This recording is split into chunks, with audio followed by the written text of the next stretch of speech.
हर किसी को मालूम है कि गणेश जी को मोदक और मिठाई कितनी पसंद है। शायद इसलिए भी वो किसी के भी निमंत्रण को स्वीकार कर लेते हैं और पेट के साथ ही मन भर कर मिठाई खाते हैं। एक बार की बात है, धनपति कुबेर ने भगवान शिव और माता पार्वती को भोज पर बुलाया, लेकिन भगवान शिव ने कहा कि मैं कैलाश छोड़कर कहीं नहीं जाता हूँ और पार्वती जी ने कहा कि मैं अपने स्वामी को छोड़कर कहीं नहीं जा सकती। तब उन्होंने कहा कि आप हमारे स्थान पर गणेश को ले जाओ, वैसे भी उन्हें मिठाई और भोज बहुत पसंद आते हैं।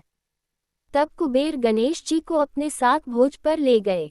वहां उन्होंने मन भर कर मिठाई और मोदक खाए। वापस आते समय कुबेर ने उन्हें मिठाई का थाल देकर विदा किया। लौटने समय चंद्रमा की चांदनी में गणेश जी अपने चूहे पर बैठकर आ रहे थे, लेकिन ज्यादा खा लेने के कारण बड़ी ही मुश्किल से अपने आप को संभाल पा रहे थे। उसी समय अचानक चूहे का पैर किसी पत्थर से लगकर डगमगाने लगा।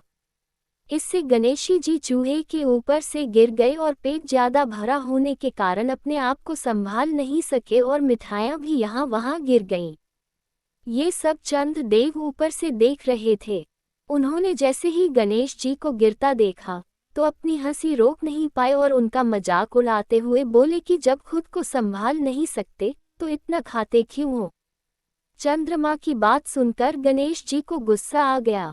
उन्होंने सोचा कि घमंड में चूर होकर चंद्रमा मुझे उठाने के लिए किसी प्रकार की सहायता नहीं कर रहा है और ऊपर से मेरा मजाक उड़ा रहा है।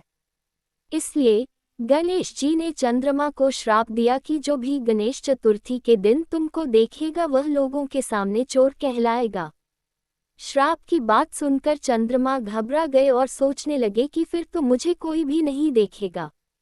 उन्होंने शीघ्र ही गणेश जी से माफी मांगी।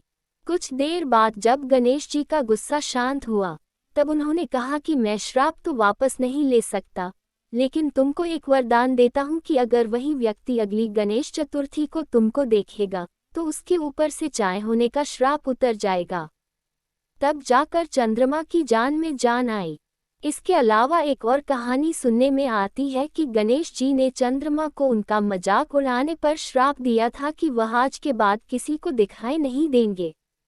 चंद्रमा के माफी मांगने पर उन्होंने कहा कि मैं श्राप वापस तो नहीं ले सकता, लेकिन एक वरदान देता हूँ कि तुम माह में एक दिन किसी को भी दिखाई नहीं दोगे और माह में एक दिन पूर्ण रूप से आसमान पर दिखाई दोगे। बस तभी से चंद्रमा पूर्णिमा के दिन पूरे दिखाई देते हैं और अमावस के दिन नजर नहीं आते।